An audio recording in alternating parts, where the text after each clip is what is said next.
Olá, gente, tudo bem? Sou o professor Alexandre Nápoles Filho. Vamos trabalhar aqui a disciplina de ética para o seu concurso de juiz conciliador lá do Tribunal de Justiça da Bahia, né?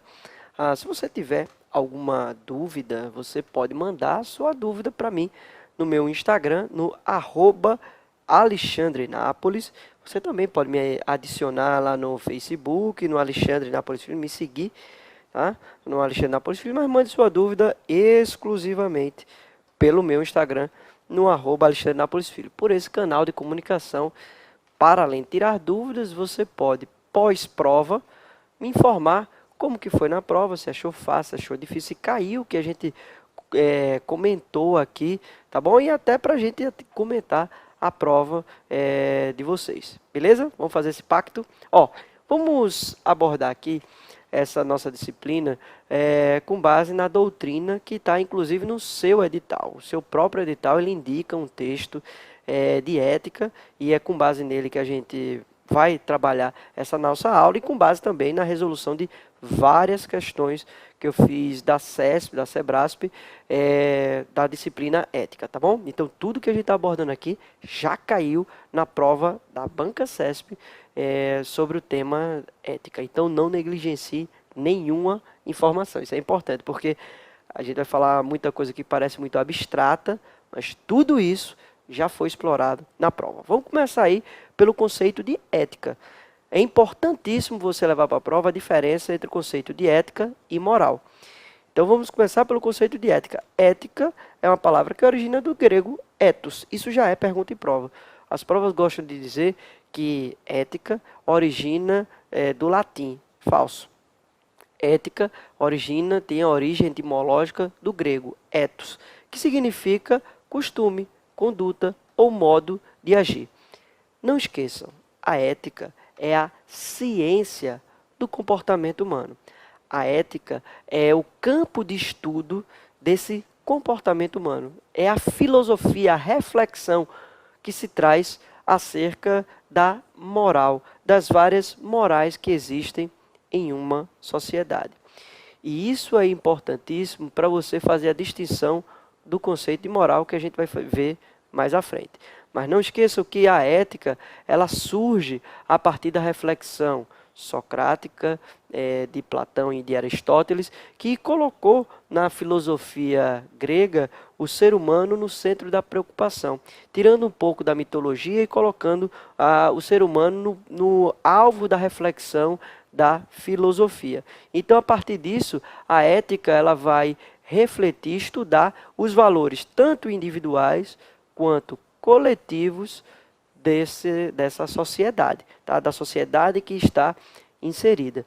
Então, a norma ética, é importante a gente destacar, ela tem que estar sempre viva na consciência dos seres humanos, sob pena de ela perder o seu vigor, a sua vigência.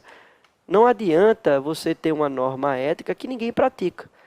Então, se ninguém mais praticar, perde o sentido de existir aquela conduta ética, tá? Então, a conduta e aquela ética, ela tem que ser algo que esteja presente na vida das pessoas, que as pessoas acreditem naquela perspectiva que foi construída socialmente. Falar de ética, então, é você abandonar, de acordo com o texto que está no seu edital, é você abandonar essa pretensão de neutralidade, porque o conceito de ética exige você tomar uma posição enquanto estudioso e não apenas revelar aí uma visão como o mundo deveria ser, mas também os valores que ele esposa e defende. Ou seja, quando a gente fala de ética, você está também assumindo uma posição acerca da vida. Você está tendo um posicionamento sobre o que você entende sobre a vida e qual é a sua linha. Se você tem uma linha mais humanística, ou mais burocrática, ou mais mercadológica. Então, você, quando faz essa reflexão ética, você assume posições. E em todas as tradições filosóficas vão existir questões éticas básicas, como o conceito do bem, a noção de uma vida virtuosa e os deveres que cada um tem para consigo mesmo e para com os outros. Então, ó, na tradição filosófica, socrática, aristotélica, platônica, você vai ter aí, principalmente na obra Ética Nicômaco de Aristóteles, que a gente vai trabalhar muito em nossa aula, você vai ver essa preocupação que Aristóteles tinha de criar uma virtude do ser humano. Esse ser humano, ele buscar essa virtude, buscar essa virtude que se encontraria na felicidade, que seria o bem supremo, segundo Aristóteles.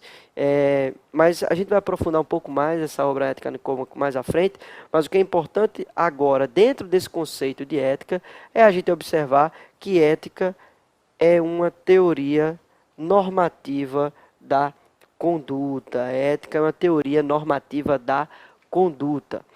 Tá, e o que seria então agir de forma ética? Então já vimos aí de forma bem sistemática, bem didática, o conceito de ética. Tudo bem. E o que seria então você agir de forma ética? Bem simples. Agir de forma ética é você respeitar as normas de uma sociedade. É você fazer o que aquela sociedade espera enquanto comportamento humano. Então, se a nossa sociedade exige que você respeite as mulheres, assim você deve proceder. Então, se você está num ambiente fechado, como por exemplo um elevador, eu sempre gosto de utilizar esse exemplo, e a gente espera que haja um respeito entre as pessoas, não pode o cara atacar a mulher dentro do elevador porque está no recinto pequeno, apertado, com em que há um homem e uma mulher. Então, o que se espera dentro de uma norma ética, que haja esse respeito, que não haja um espancamento do marido em relação à mulher, não haja um estupro, enfim. Então, agir de forma ética é você cumprir com esses valores, é você estar tranquilo com a sua própria consciência, é você fazer o certo, mesmo sem ninguém estar vendo. Eu adoro essa frase. Agir de forma ética, você fazer o certo mesmo sem ninguém estar vendo, né? Então, muitas vezes a gente só faz o certo quando está nos holofotes, né? Quando a câmera liga, quando as pessoas estão vendo, né? E quando ninguém está vendo, a pessoa joga o papel de bombom no chão, a pessoa joga lixo na rua, fura a fila, pratica ilícitos, né? Na espreita, na escondida. Isso não é agir de forma ética. Agir de forma ética é sempre praticar a atitude correta. E o que é importante a gente observar, isso já foi inclusive objeto de prova da CESP, é que quando você age de forma ética, você contribui para melhorar um ambiente de trabalho e melhorar também a harmonia social. Então, agir de forma ética traz benefícios sociais e para o ambiente de trabalho.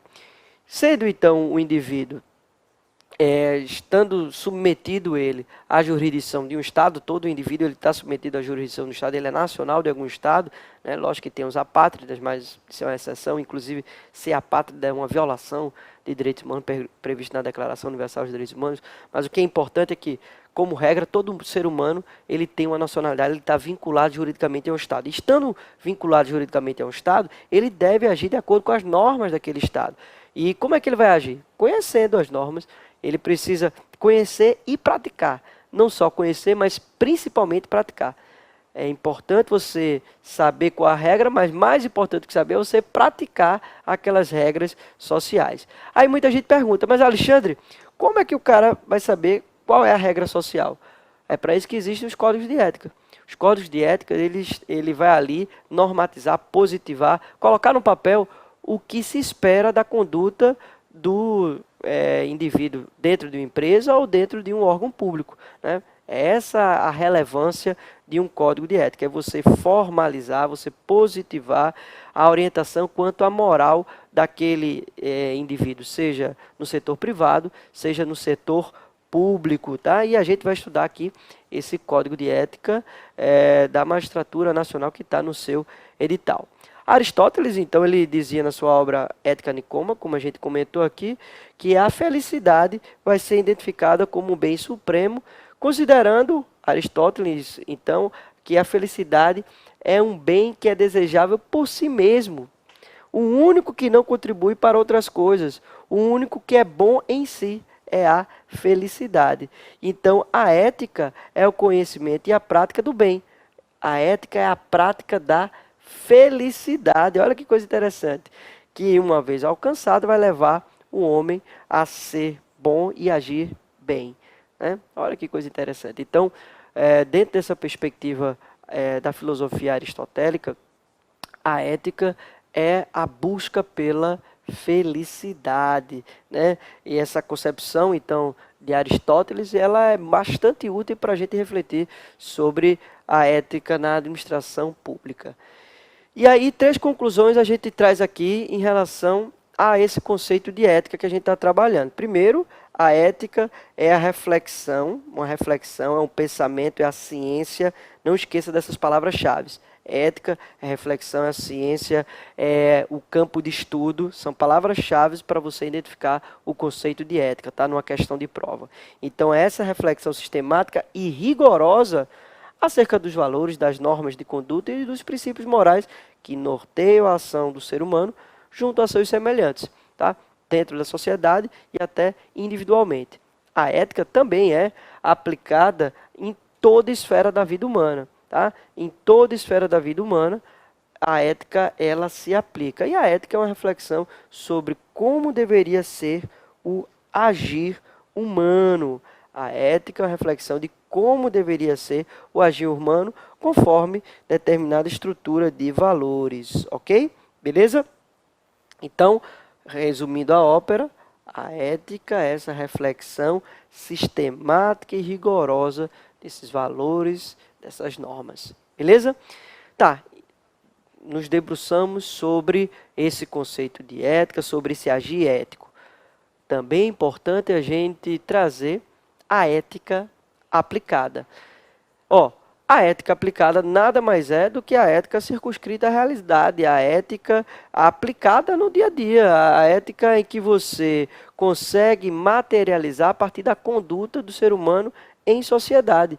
Uma ética de administração pública, ela pertence a esse reino da ética aplicada. A ética da administração pública está dentro desse campo da ética aplicada, que a Marie Parisot, filósofo que está no seu texto, trouxe dizendo que a ética aplicada seria aquela que vai abandonar as pretensões da universalidade, trazida pela ética, o conceito de ética, para focar na ética do problema, né? A ética dos problemas sociais, dos problemas de um grupamento de indivíduos, tá? Então, essa ética focada na solução dos problemas sociais é o que a gente chama dessa ética aplicada, como diz a Marie Parisot, tá?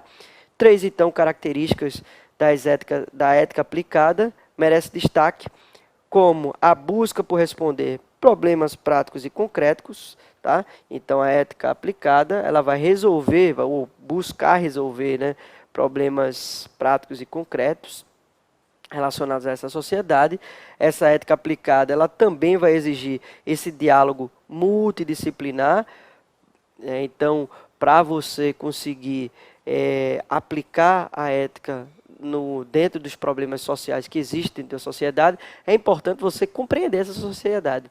E aqui no Brasil, a nossa sociedade ela é bastante diversa.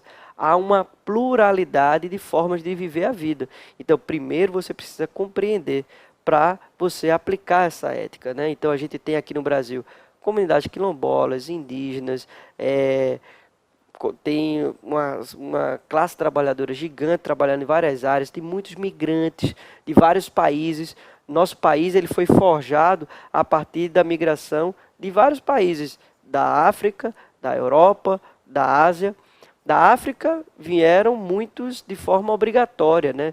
De forma forçada, via a escravização, né? Então foram arrancados da África para virem aqui trabalhar num trabalho escravo. Tivemos a migração de vários países da Europa, né? Então essa realidade fez com que a gente tenha uma sociedade bastante diversa. E é a partir dessa diversidade que você precisa dialogar, compreender para que aplique essa ética de forma eficiente. Então, essa ética aplicada tem outra característica. Então, para além de buscar resolver o problema, para além de exigir esse diálogo multidisciplinar, ela também se apresenta sob forma de prática e discursos que interagem fortemente. Então, essas são as características da ética aplicada. Beleza? Então, vimos tudo sobre ética que sua prova pode cobrar, de forma bem simples, bem didática e bem sistematizada. Tudo bem? Vamos agora abordar o tema da moral. Ó, a moral, esse termo moral, vem do latim moralis, tá? Que significa também esse comportamento, esse modo de agir. Essa moral, como diz aí no seu texto, ela é usada de diferentes formas, diferentes maneiras, né? Então, o texto que está no seu edital, ele vai dizer que a moral ela pode ser utilizada como substantivo ou como adjetivo. Ela utilizada como substantivo, ela vai ser compreendida como os princípios, as normas, os comandos e as proibições e valores de uma sociedade que constitui a nossa vida. Então, a moral como substantivo são esses princípios, normas, comandos, valores da nossa sociedade. Já como adjetivo, vai ser essa moral que determina certos aspectos da vida humana.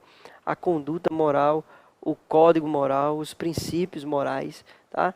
Então, a moral ela vai incluir coisas tais como a preocupação com os interesses das outras pessoas, a inclinação para dizer a verdade ou honrar promessas, mesmo quando isso não lhe convém, é estar disposto a rejeitar determinados modos de agir por serem injustos ou desonrosos ou egoístas.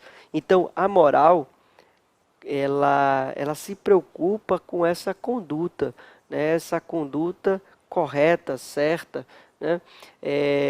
E a gente precisa, na nossa sociedade brasileira, combater veementemente o que a gente chama da ética da conveniência, ou poderia ser a moral da conveniência. O que é essa ética ou moral da conveniência? Que é aquela coisa do cara só fazer o que lhe convém.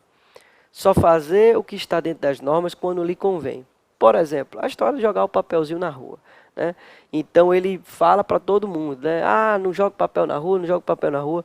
Quando ele está tomando um picolé, ele pega o papel e joga na rua. Isso é a ética da conveniência. Por quê?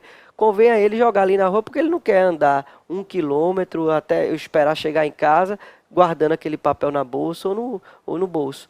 Então há muito essa hipocrisia no nosso Estado brasileiro, na nossa sociedade, as pessoas com um falso moralismo, né, dizendo que determinada conduta deve ser X ou Y, mas ele mesmo não pratica essa conduta X ou Y. Né?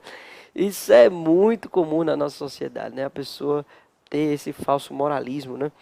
Então, a moral ela precisa incluir esse componente de que a pessoa age conforme esses elementos, né? De falar a verdade, de honrar com suas promessas, de fazer o que, inclusive, não lhe convém. Buscar combater essa imoralidade que existe na nossa sociedade. E lógico que essa moral, ela busca que todo mundo haja dessa mesma forma, né? Que todo mundo haja de forma correta. Porque se só um age dentro da moral, você vive um caos social. Então todos precisam ter um comportamento dentro da moral para que haja uma paz social. Né? Por isso que o comportamento moral não é simplesmente individual, ele tem esse elemento social. Tá? Não dá para a gente dizer que a moral ela se limita à prática de um único indivíduo. Não. Todo mundo tem que ter uma conduta pautada na moral, ou seja, pautada nos pactos sociais, sob pena de a gente viver uma ditadura, um autoritarismo, a gente viver sob a lei do mais forte, como isso já aconteceu e ainda acontece em alguns países. Né? Alguns países têm ditadura, têm autoritarismo, e isso é o que a gente não espera, é o que a gente não quer. Então, levem isso para a prova. O comportamento moral não é simplesmente individual. Ele tem esse elemento social porque não há sociedade sem regras morais. Importante a gente lembrar também que o ser humano ele aprende a regra moral. Né? Então, é como dizia eu não sei quem dizia isso, que o ser humano ele aprende a odiar, mas ele também aprende a amar. Ele aprende também a amar. Ele pode aprender a amar, a odiar, mas aprende também a amar. Então ele aprende e interioriza essas normas morais, né? Essas condutas esperadas, né? Então, se a gente aprende a fazer o erro, a gente também aprende a fazer o certo. E por isso a importância dos pais estarem sempre dando o exemplo para os filhos, né? Que é o exemplo que transforma. É isso? Então, ah, o ser humano ele aprende e interioriza essas regras e a sociedade desempenha esse papel de educação. John Rawls, filósofo, ele constatou a existência de uma diferença entre a visão clássica grega e a visão moderna da moral. E isso está no texto também do seu edital e que pode ser objeto da sua prova. Tá? Então, John Rawls ele vai dizer que na Grécia Antiga, nessa tradição antiga, a moral ela estava preocupada em definir o caminho para o bem supremo, ou seja, essa felicidade que a gente viu que Aristóteles aborda bastante em sua obra Ética a Nicômaco. Então, na tradição grega, a moral ela tinha uma preocupação com a felicidade, com essa virtude que determinava o relacionamento entre as pessoas. Essa é a moral grega, focada na felicidade, focada na virtude. Já a moral moderna, ela está mais pautada no racionalismo, tá? Na busca pela proteção dos direitos, dos deveres, das obrigações, né? Que se originam para posteriormente se fixar no bem que o homem pode buscar e apreciar a partir desses direitos, dessas obrigações. Então, leve para a prova. A moral buscada pelos gregos era uma moral pautada na felicidade, nessa virtude aristotélica.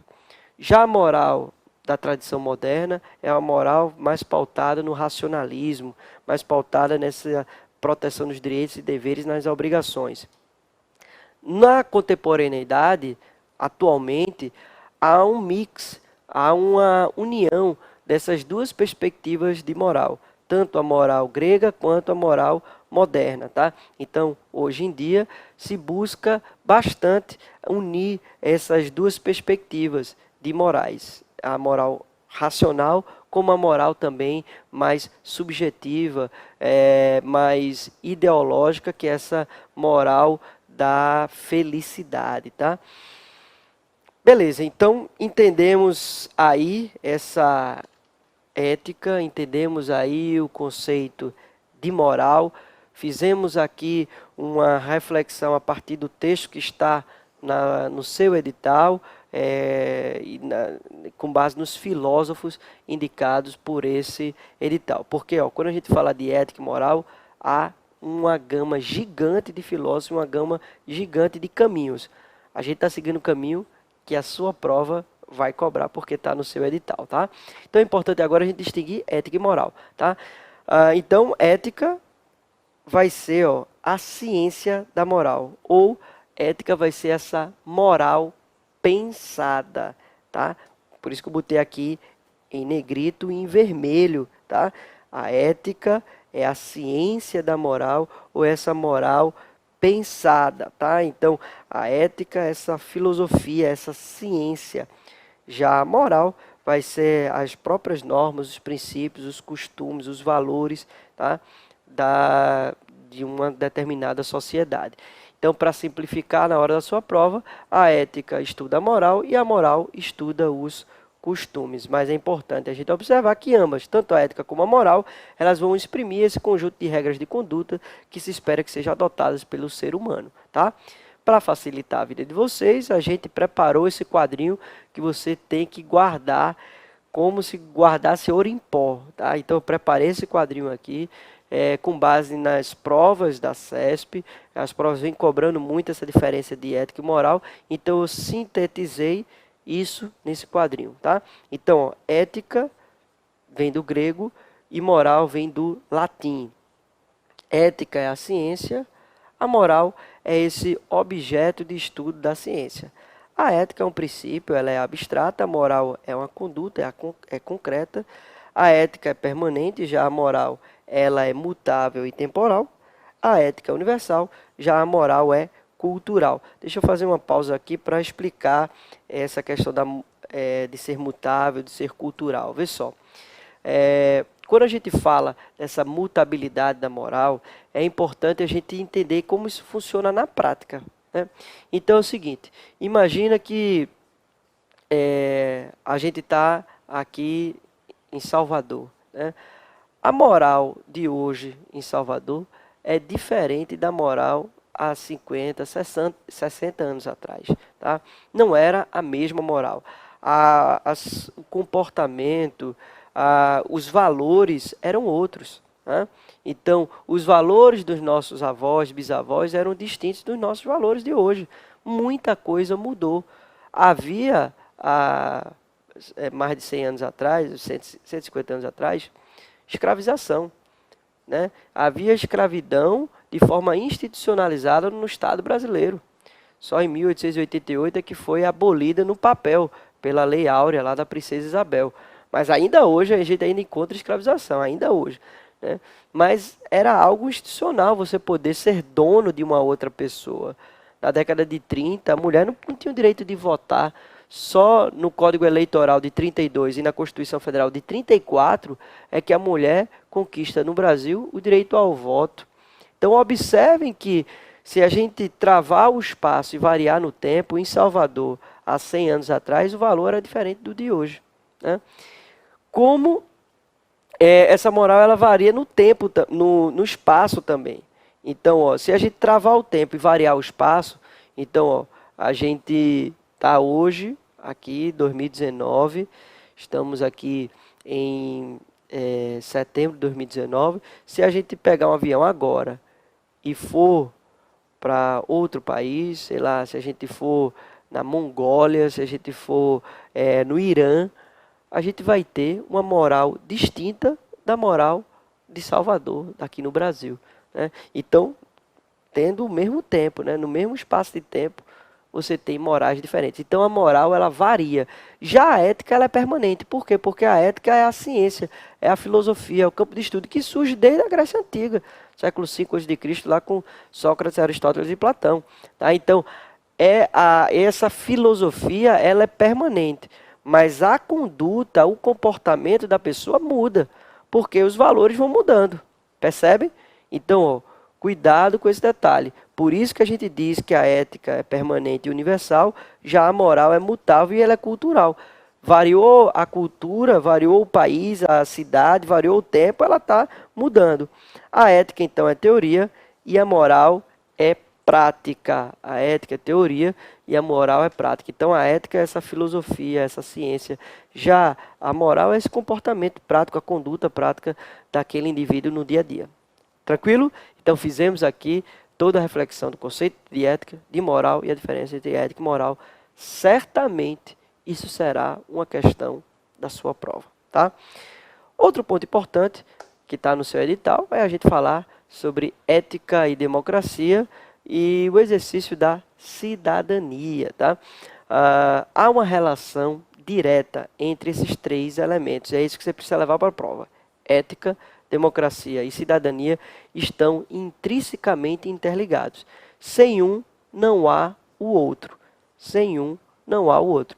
Então, um depende do outro. Eles estão interligados de forma interdependente, de forma interdisciplinar. Tá? Então, para existir uma democracia, as pessoas devem agir de forma ética.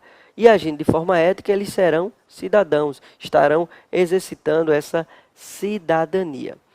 O nosso tempo está estourando aqui, então no próximo bloco a gente vai continuar falando sobre essa relação entre ética, democracia e esse exercício da cidadania. Até mais.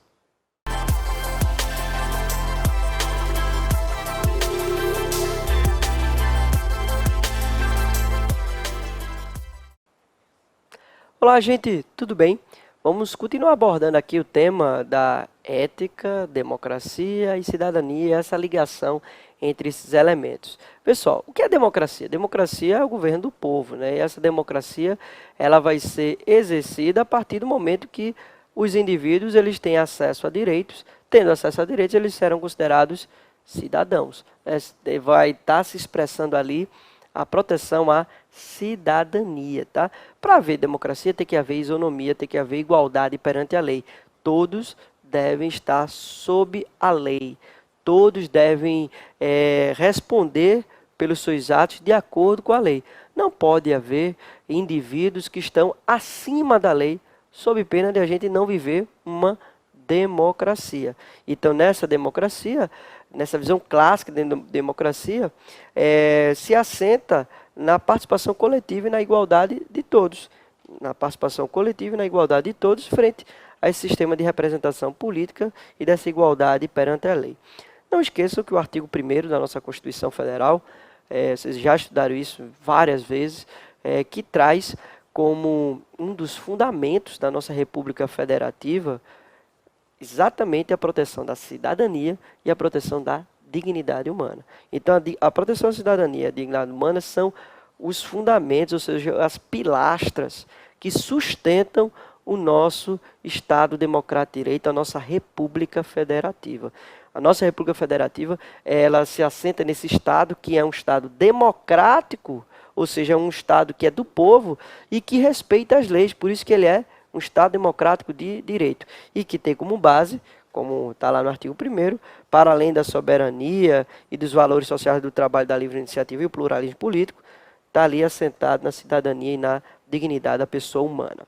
Cidadania, então, no conceito, seria essa tomada da consciência dos seus direitos, não só os direitos civis e políticos, mas também os direitos econômicos, sociais, culturais e ambientais. Importante a gente lembrar que ser cidadão não é o cara que somente vai lá em 4 anos votar. Não é. O cara que é cidadão é o cara que conhece o seu direito, mas também exerce seus deveres. E, para além de conhecer o direito, ele exerce esse direito. Ele exerce o direito e exerce também o seu dever para com a sociedade. Infelizmente, na nossa sociedade, há uma preocupação muito maior com o direito e pouco com o dever. Não é verdade? Quantas vezes a gente não observa as pessoas cheias de si, né, somente querendo que o outro dê, que o Estado dê, mas não quer fazer a sua parte. Quantas vezes o consumidor não inventa um dano para querer ganhar em cima da empresa, né, para querer que o seu direito seja respeitado, sem ele estar sendo honesto, sendo justo, né, ou seja, sem ter o seu dever de respeitar o outro, né, porque isso é um desrespeito, você quebrar o produto por ato próprio seu e querer que a empresa vá lá e troque, né? Então, isso é uma ausência de cidadania, isso é uma ausência de bom caratismo, né? Então, a cidadania, ela implica no efetivo exercício. Lembre disso na prova, que você já caiu em prova, tá? A cidadania implica no efetivo exercício. Então, não há necessidade do indivíduo ter conhecimento efetivo. O que importa é efetivo exercício. Muitas vezes a pessoa não tem conhecimento técnico formal, uma pessoa pobre, não teve acesso à educação, mas ela é um cidadão exemplar, né? Por quê? Porque não desrespeita o outro, porque faz tudo o que é o esperado em sociedade, não rouba, não maltrata, não prejudica o outro, né? Então, o que importa, muito mais do que saber tecnicamente, é praticar. Então, a efetivação dessa cidadania, é importante a gente observar que ela é um indicador do desenvolvimento moral e ético de uma sociedade. Você exercer essa conduta de forma adequada, isso é um indicador de desenvolvimento, né, de uma sociedade. Quantas vezes a gente não vê, né, se vai para outros países e vê, caramba, você deixa a bicicleta ali, sem estar amarrada no poste, ninguém leva, né? Outra vez, há pouco tempo, fui na Dinamarca, lá em Copenhague, e eu realmente fiquei abismado, né? Porque tinha um parque lá, lá eles usam muito bicicleta, né? Tinha um parque lá que tinha um quadro, um parque público, aberto, qualquer pessoa entrava, e tinha um quadro cheio de ferramentas. Ferramentas caras, e muitas, sei lá, mais de 200 ferramentas para consertar as bicicletas. E era assim, ó, exposto ao público, você poderia lá pegar, consertava sua bicicleta e colocava de volta. E era arrumadinho, né? Eu perguntei ao gestor do parque se em algum momento alguém já havia furtado a ferramenta. Ele ficou sem entender a minha pergunta. Como assim furtado a ferramenta? Esse negócio é de bem público de todos. Eu falei, pois é, porque se no Brasil isso não durava meia hora. É um bem público, mas o pessoal pega e rouba, furta, né? Aqui no Brasil é assim, né? A gente se assusta com a boa-fé. É ou não é? A gente se assusta, vira matéria do Fantástico quando uma pessoa entrega uma carteira que encontrou com dinheiro no chão. Vira matéria do Fantástico, veja só como as coisas são aqui no Brasil. Quando deveria ser algo corriqueiro, no mundo comum, sem espanto, né? Então, ó, cidadão, como a gente comentou aqui, de acordo com Paulo Bonavides, não é só o que vota, mas é o que vota de forma consciente, né? Cidadania é a condição de acesso aos direitos, não só os direitos civis e políticos, mas os direitos também sociais e econômicos, certo? Então, é isso que é cidadania, isso é que é ser cidadão. Importante também destacar que a cidadania não se limita do direito a ter direitos, né? Esse direito ele é um processo em construção, também é importante destacar. Hoje a gente tem um conceito do que é cidadania, do que é ser cidadão. Amanhã a gente terá outro, principalmente com essas revoluções tecnológicas. Novas profissões vão surgir. As profissões daqui a 5 anos, a gente não faz nem ideia de quais terão e quais deixarão de existir. Muitos dizem, né, que vai acabar a profissão do advogado por conta da robotização dos processos e tudo mais, né? Tomara que não, né, que eu sou advogado. Mas, enfim, essa mudança faz com que a gente observe o quanto que o próprio conceito de cidadania muda. Para a gente ter uma ideia, na Grécia Antiga, quando surgiu a democracia surge na Grécia Antiga, lá em Atenas, só quem podia votar e ser votado e decidir sobre o destino da polis eram os homens, né? Os homens ricos. Não era, as mulheres não tinham direito de decidir sobre o destino da cidade, as crianças, os adolescentes, os estrangeiros, os presos. Então, nenhum desses indivíduos tinham direito à voz, a voto. Então, quem era só considerado cidadão era um homem rico, proprietário de terra.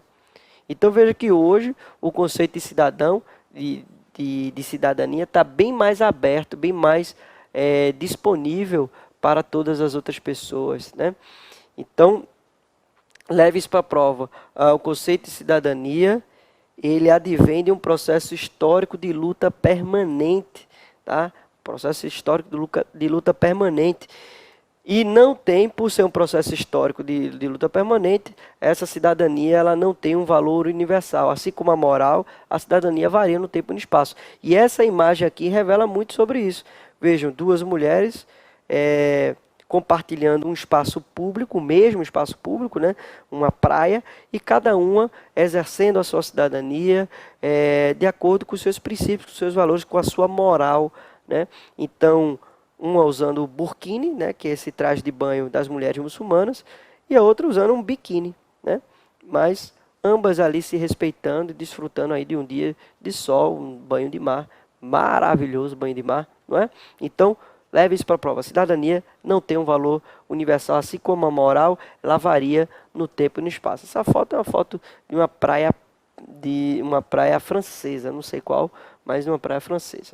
Então, o cidadão é todo aquele que vai participar, é todo aquele que participa, que colabora e que argumenta sobre as bases do direito, ou seja, esse agente atuante que exerce seus direitos, mas também os seus deveres, sem se deixar oprimir nem subjugar. Então, o cidadão ele vai gozar da plenitude de seus direitos quando o Estado consagrar isso na nossa legislação.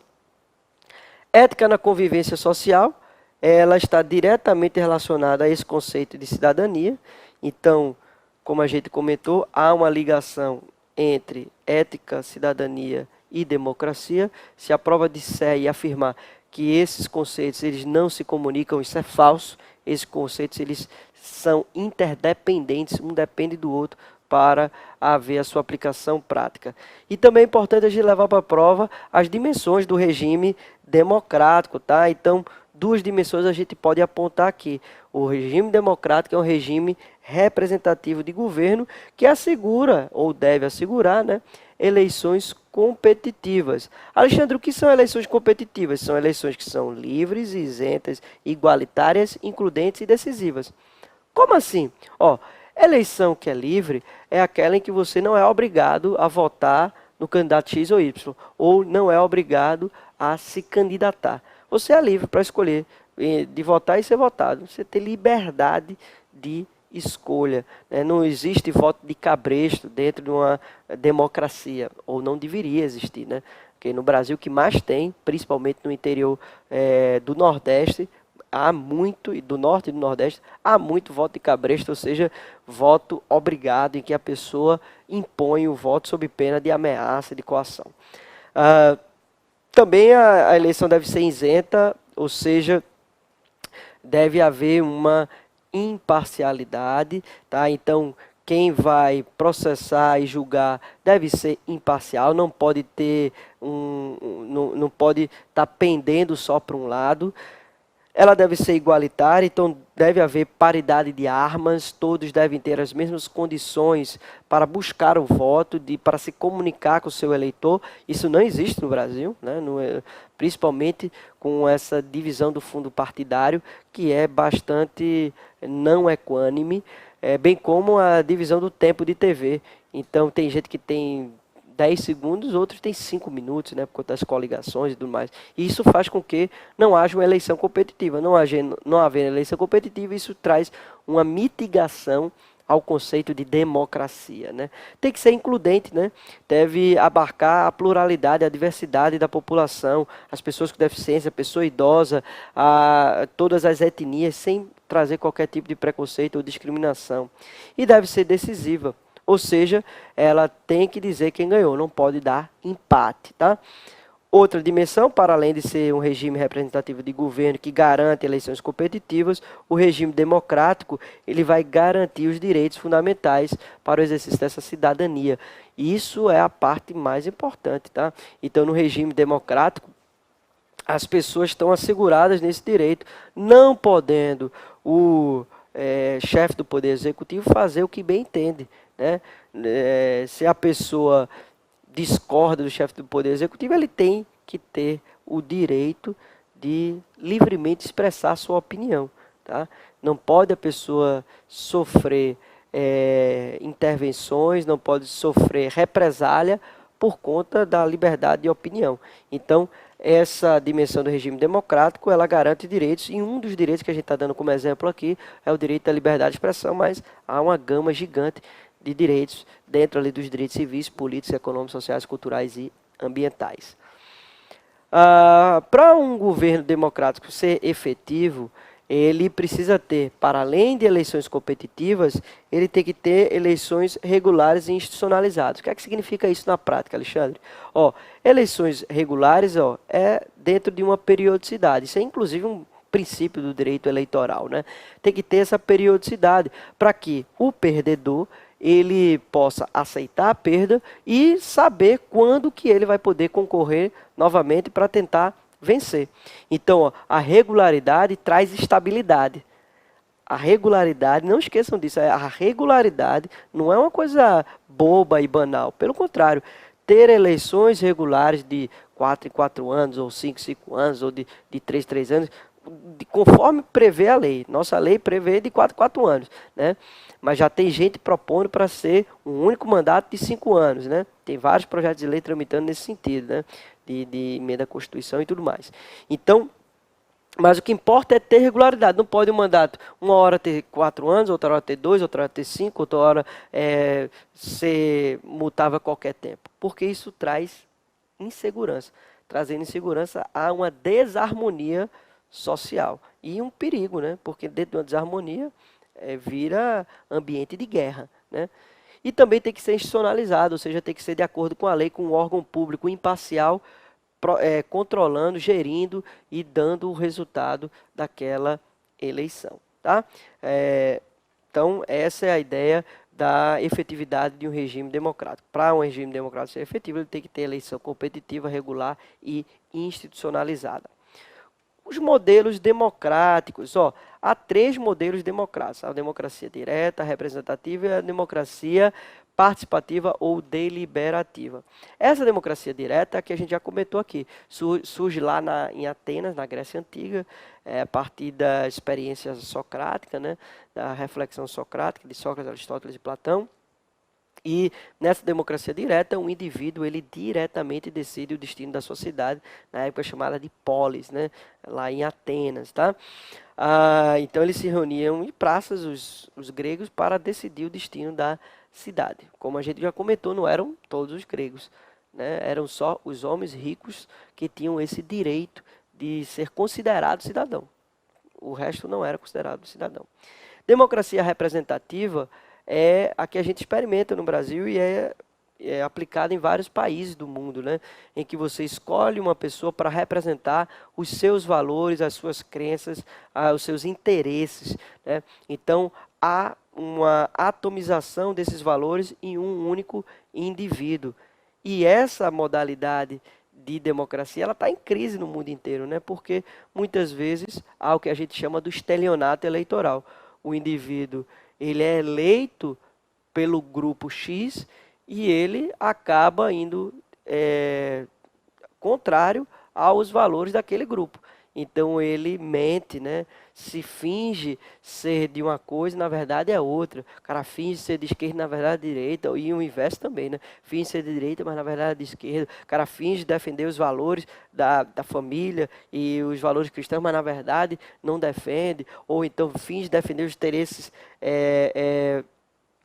de uma sociedade mais aberta e livre, e na verdade não defende. Então, essa situação gera uma insatisfação muito grande e isso não é uma experiência só brasileira, no mundo inteiro. Por isso que começa-se a já utilizar uma nova modalidade de democracia, que a doutrina ainda está começando a falar, que é essa democracia da internet, que as pessoas, via acesso à internet, decidem sobre o destino da nação, né?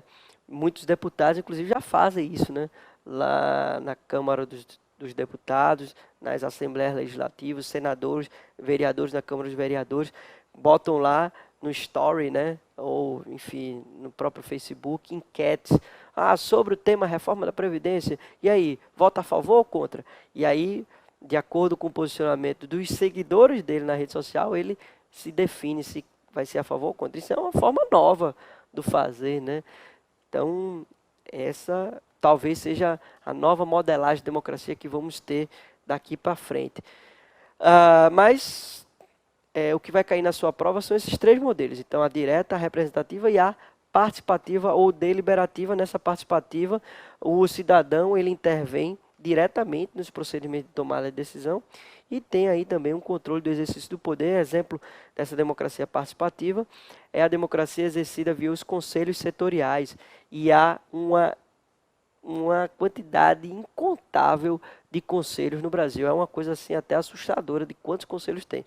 Então tem conselho da igualdade racial, da criança e adolescente, do idoso, da mulher, das cidades, da educação. Olha, eu acho que deve ter mais de 1000 tipos de conselhos diferentes no Brasil. Esses conselhos, eles são a materialização dessa democracia participativa ou deliberativa, em que os representantes desses conselhos, eles deliberam, eles decidem sobre o destino daquela política pública que é alvo, que é tema daquele conselho.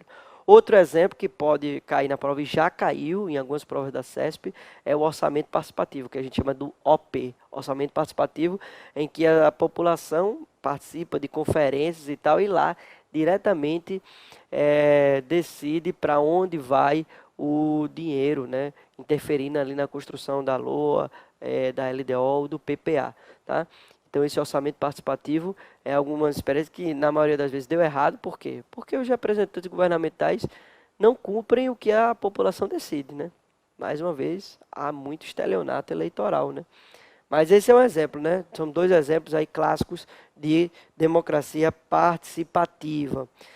Importante também você levar para a prova, que eu já vi em algumas questões da banca da CESP, sobre o pretorianismo. O que é isso? O pretorianismo surge lá na Roma antiga, um sistema de governo onde prepondera o militarismo que utiliza-se da força, da violência e da fraude para gerir a coisa pública. Esse pretorianismo, ele obviamente, ele não revela democracia, obviamente, ele não brinda a democracia, ele não valoriza a democracia, ele é o oposto à democracia. Então, esse pretorianismo que surge ali na Roma clássica, né, pelos soldados pretorianos, essa modalidade de sistema de governo, ela não protege a democracia. Isso é o que as provas gostam de perguntar, tá? Então, o pretorianismo é um fator que não é um fator que favorece a democracia e ele não vai garantir, por consequência, o exercício da cidadania, tá? Ele não vai garantir a cidadania, o pretorianismo. Beleza. Então vimos agora essa parte da democracia, relação democracia, cidadania e ética, vimos o conceito de cidadania e toda essa estruturação. Vamos agora abordar o tema ética no serviço público, tá? Ó, já que a gente definiu tudo esse conceito de ética, a gente agora precisa ver como é que ela se aplica na administração pública, né? E por que a gente precisa ver como ela se aplica na administração pública? Porque a administração pública, ela tem um relevo social muito grande. Por quê? Porque ela tem um alcance muito grande. A administração pública, ela produz muito serviço, ela consome muito serviço, ela produz produtos, e ela interfere diretamente na vida das pessoas, né? Garantindo ou retirando direitos. Então, por isso que é importante refletir sobre a ética na administração pública, porque a gente está falando de como que se gere, como que se cuida da coisa pública, dos bens públicos, dos interesses dos cidadãos, tá? Então, mas o que é que a gente observa? É que esse problema da ética no serviço público, na administração pública, não é novo. Esse problema da ética no serviço público é muito antigo, mas apesar de ser antigo, a gente ainda tem uma dificuldade muito grande de resolver esses problemas. A gente ainda tem muito problema, principalmente por conta do alto índice de corrupção, né? A gente viu aí Mensalão, Lava Jato, revelando o desvio bilionário de dinheiro público, né? Dinheiro que poderia estar salvando vidas, garantindo educação, saúde, liberdade para as pessoas, e está inviabilizando tudo isso, né? A gente vê quantas pessoas morrendo na fila dos hospitais, quantas pessoas se formando no ensino médio e não sabendo nem ler e escrever pela péssima qualidade, já que os professores são mal pagos, né, no serviço. Enfim, hoje o que é que a gente tem enquanto contexto? Um descrédito, é um fato, principalmente revelado pela Lava Jato, há um descrédito da população em relação ao serviço público. Por isso que vocês que serão servidores públicos, vocês têm uma missão ainda maior, né, que é remar contra essa maré de desconfiança. Há uma desconfiança muito grande da população em relação ao serviço público, né, por conta da histórica má qualidade do serviço público no Brasil. E má qualidade não por conta dos servidores, mas por conta do desvio do dinheiro, pela falta de recursos que esses servidores têm para trabalhar, né? Mas vocês serão uma diferença, eu tenho certeza disso, e vão mudar essa pegada, mudar essa perspectiva do serviço público. Mas para falar um pouco mais sobre isso, a gente precisa entender qual é o conceito de administração pública que a gente está falando. E no seu edital, o artigo que é colocado lá, ele traz um conceito de administração pública. Na verdade, ele traz vários sentidos para esse conceito de administração pública. Ele vai dizer que a administração pública é o braço executivo do governo, a estrutura que permite formular, implantar e executar as políticas públicas por este definido, pelo governo que define essas políticas públicas. A administração pública, para além desse braço executivo do governo, também é a prática profissional dos indivíduos que estão nessa estrutura do governo. E a administração pública também é o campo de pesquisa e produção do conhecimento. Então, em resumo, a administração pública é a gestão de programas públicos em todos os níveis de governo, do executivo, na União, estados e municípios e Distrito Federal, bem como também dentro do poder legislativo e do poder judiciário, tem a administração pública. Sobre esse tema administração pública, a gente vai voltar para Aristóteles, porque Aristóteles ele falava nessa obra Ética Nicômaco sobre a função social do homem de Estado. Vê como ele utilizava homem, porque mulher não poderia representar o Estado. Então, qual era a função social do homem de Estado? O homem de Estado ele deveria guiar os seus concidadãos para a virtude, para a ação virtuosa, para a prática do bem. É o que ele chamava dos cidadãos na arete, ou seja, o cidadão na virtude, buscando que eles tenham hábitos virtuosos, tá? E o que seria essa atitude virtuosa?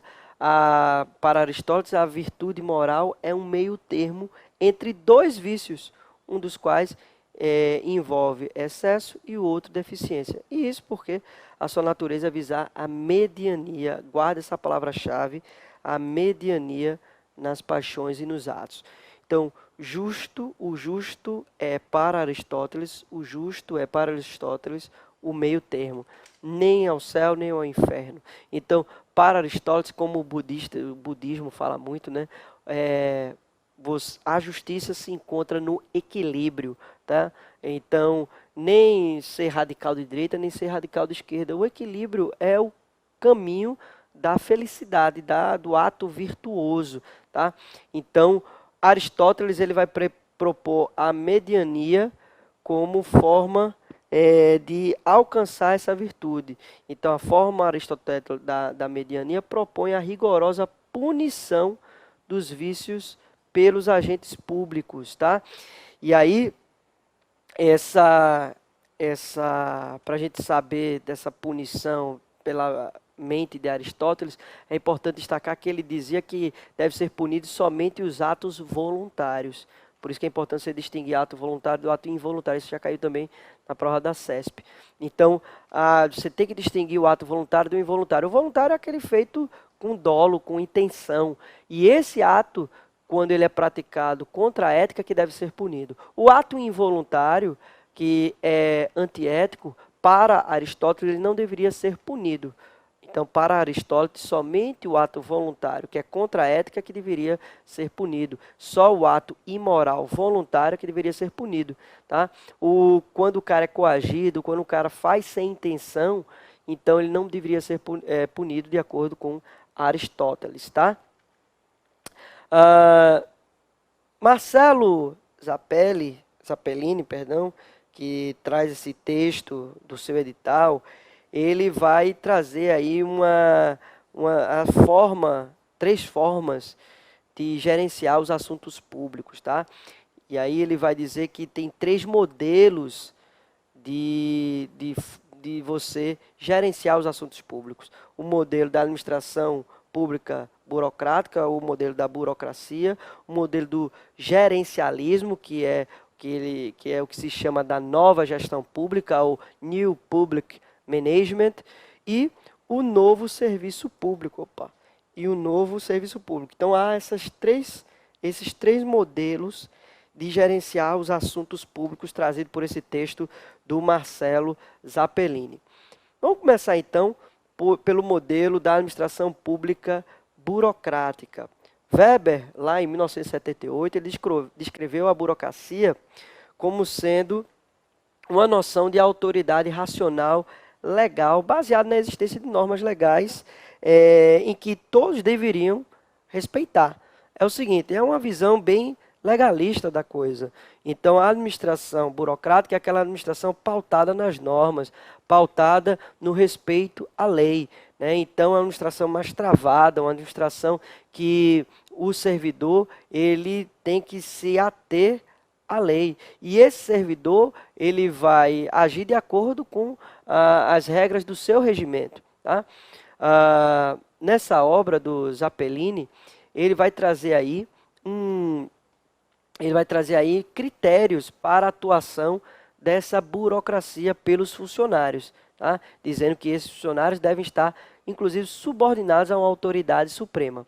Como estourou nosso tempo aqui, No próximo bloco, a gente aborda quais são esses critérios trazidos pelo Zappellini. Até mais.